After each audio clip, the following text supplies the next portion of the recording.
Laurent Gbagbo en Côte d'Ivoire, il vient pour la réconciliation de tous les Ivoiriens, de tous les fils et filles de la Côte d'Ivoire. Il vient pour les réconcilier. Et quand il vient de les réconcilier, on va entamer la démarche vers la souveraineté de la Côte d'Ivoire. Voilà. Parce qu'il faut que les richesses de la Côte d'Ivoire impactent la vie des citoyens de Côte d'Ivoire. C'est de ça qu'il s'agit. C'est pour ça que le président Gbagbo, il vient en Côte d'Ivoire. Parce que c'est ça qui a été sa vision de combat depuis les années 90, quand il est rentré en guerre contre Houphouët-Boigny sur le plan de la politique, pour demander à Houphouët-Boigny de sortir des griffes de l'Occident, demander à Houphouët-Boigny de venir sur le terrain, en tout cas de la souveraineté de la Côte d'Ivoire et de toute l'Afrique par ricochet. C'est de ça qu'il s'agit. Donc le président Gbagbo vient en Côte d'Ivoire en tant que le panafricain, en tant que le nationaliste, en tant que le patriote, en tant que le guerrier du Front populaire ivoirien. C'est de ça qu'il s'agit. Et c'est pour ça que le président Gbagbo vient en Côte d'Ivoire. Réconcilier les Ivoiriens. Réconcilier les Ivoiriens. Faire en sorte que les ressources de la Côte d'Ivoire impactent la vie des citoyens de la Côte d'Ivoire. Que les Ivoiriens puissent vivre à l'aise. C'est-à-dire que l'école soit gratuite ou obligatoire jusqu'à 16 ans pour de vrai, pour que la santé soit considérablement subventionnée pour de vrai, pour que les logements sociaux soient édifiés pour de vrai et que tout soit dans le vrai pour une bonne fois pour toutes. Le président Gbagbo, c'est dans cette dynamique qui vient en Côte d'Ivoire. Merci.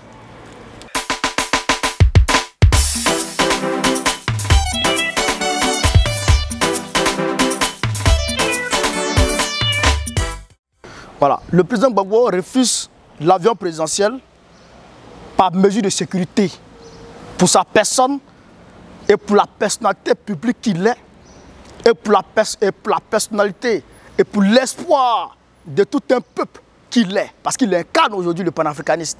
Donc, il refuse l'avion présidentiel parce que dans l'histoire de l'Afrique, on a vu des présidents africains qui sont souverainistes, qui sont opposés à Babylone, qui sont opposés au système Foka, qui ont été bombardés dans leur avion, à leur descente dans leur pays. Donc le président Gbagbo prend un avion présidentiel, prend un avion personnel, prend un avion où il sera seulement qu'avec son équipage, et puis les membres de sa famille, ils risquent trop, les risques sont trop grands.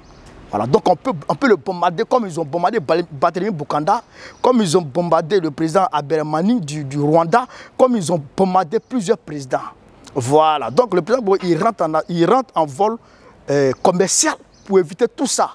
Voilà, et là, le pavillon présidentiel, on a vu les produits, les entretiens chimiques, et les produits chimiques qu'ils ont pompés dans ce pavillon-là avant l'arrivée du président Gbagbo. Et parce qu'on ne sait jamais, parce que Nicolas Sarkozy est parti à la veille du retour du président Gbagbo en Côte d'Ivoire pour aller s'entraîner avec Ouattara. Bon, on ne sait pas ce qu'ils sont allés se dire là-bas. On ne sait pas ce qu'ils sont allés mettre dans le pavillon présidentiel. Et en même temps, Nicolas Sarkozy s'en va et après Jean-Yves Le Drian s'en va. Et donc Jean-Yves Le Drian, qu'est-ce qu'il est parti dire à Alassane Ouattara là-bas? Nous, on ne sait pas. Donc le président Gbagbo, c'est trop risqué pour lui de rentrer dans le pavillon présidentiel. Et parce que quand il rentre là-bas, il y a trop de monde. Et j'aimerais souligner ceci. Il y a une petite histoire qui me revient en tête. Voilà, quand j'étais dans mes balades de recherche, voilà, je suis tombé sur une vidéo où Kwame Nkrumah, il arrive un jour au Ghana, il descend de l'avion, en visite officielle dans son pays, il descend de l'avion et il y a une petite fille à qui on donne un bouquet de fleurs pour aller remettre à Kwame Nkrumah. Et quand la petite fille s'approche de Kwame Nkrumah et que Kwame Nkrumah s'apprête à embrasser la fille, mais il y a une bombe qui s'explose dans le bouquet de fleurs que la fille tient en main et la fille meurt et les éclats, en tout cas les forces de l'ordre s'interposent vite fait et puis bon, en tout cas Kwame Nkrumah s'en sort et là Kwame Nkrumah sort derrière pour dire Kwame Nkrumah never die. Donc ça veut dire quoi? Ça veut dire que aller dans le pavillon présidentiel, il y a trop de risques. On ne sait pas qui est qui, on ne sait pas qui est kamikaze, on ne sait pas qui est terroriste. Donc, dans ce monde de terrorisme où on est aujourd'hui, partout il y a terrorisme, partout il y a terrorisme. Il ne faut pas aller faire attentat sur le président Gbagbo dans le pavillon présidentiel. Il ne faut pas aller mettre poison dans le pavillon présidentiel pour l'empoisonner. Or, le président Gbagbo, il incarne aujourd'hui le panafricanisme, le néo-panafricanisme. C'est que c'est le patron aujourd'hui, c'est le porte-flambeau de tout le néo-panafricanisme. Donc nous, on ne joue pas avec sa vie.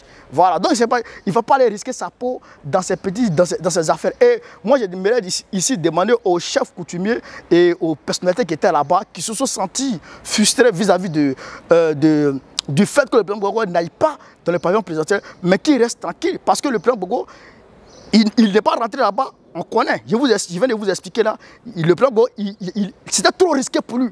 C'était trop risqué pour lui. Il y avait trop de choses là-bas que Ouattara avait mis là-bas. Trop de choses qu'il avait mis là-bas. Donc, pour ceux qui s'inquiètent pour la sécurité du président Gbagbo, il faut qu'il ne soit pas dans une démarche de s'offusquer vis-à-vis du comportement, de ce désagrément. Voilà, c'était pour la sécurité du président Gbagbo. Voilà. Merci.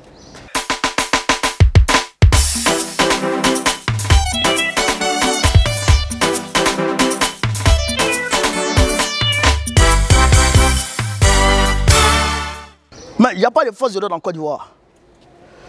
Il n'y a pas de force de l'ordre. C'est une milice. Il faut dire que le débordement de la part de la milice de Ouattara, c'est une milice. Et que les gens ne l'oublient pas. Quand il a été chassé, de Burkina Faso, il est venu avec un bon nombre de ses soldats, ce qu'on appelle les pots du Burkina Faso. C'est ce que les guerriers, les pseudo-guerriers de Blaise Compaoré. Mais Blaise Compaoré est venu avec tout ce monde-là. Tous ces anciens assassins de Burkina Faso là. Et donc tous c'est eux là qui sont mélangés à la police ivoirienne. C'est eux qui sont mélangés à la police ivoirienne et on les appelle les forces de l'ordre. Ça, ce n'est pas des forces de l'ordre, c'est des miliciens de Ouattara. Ils sont aux ordres de Ouattara. Et moi je leur dis dès maintenant de faire en sorte de faire violence sur eux. Ceux qui sont ivoiriens, de faire violence sur eux pour de ne pas rentrer dans ce jeu-là. Parce qu'on les repère aujourd'hui sur les réseaux sociaux. Et le pouvoir va changer. Le pouvoir là, ça va changer. Donc s'ils restent dans cette démarche et qu'on les attrape, mais ce n'est pas bon pour eux. Ça, il faut que les gens soient républicains dès maintenant. Il faut que les policiers soient... Parce qu'on ne peut pas comprendre que pendant qu'un chef d'État, on s'apprête à accueillir un ancien chef d'État, pourquoi vous venez tirer autour de l'aéroport? Pourquoi? Et c'est pour ça que le président Gbagbo a refusé le pavillon présidentiel. Parce que là-bas, là, il s'apprêtait à faire des attentats sur lui. Et d'ailleurs même, quand il partait, mon frère, quand il partait vers le pont, le pont Oufoué-Boigny, mais on va bloquer là-bas, on va bloquer la voie pour qu'il passe vers le pont, vers le pont à péage. Pourquoi? Parce qu'il y avait des terroristes postés un peu partout dans Abidjan là. Donc il faut que les gens sachent que la vie du président Gbagbo et que les gens, c'est-à-dire que quand le président Gbagbo il fait une démarche, il ne faudrait pas que les gens soient frustrés. Quand le président Gbagbo fait une démarche, il ne faudrait pas que les gens soient frustrés parce que c'est pour sa sécurité. Il y a des terroristes postés partout. Parce que Ouattara veut le tuer. Voilà, c'est ça qui est la vérité. Donc, les forces de l'ordre, là, il n'y a pas de forces de l'ordre, c'est les forces de désordre. Et c'est les miliciens, et c'est la milice de Dran Ouattara, c'est les mêmes gars de Blaise Compaoré qui l'a ramené du Burkina Faso, mais qui sont remplis là-bas. C'est ça qui est la vérité, mon frère. Voilà, c'est ça qui est la vérité. Donc, je te remercie.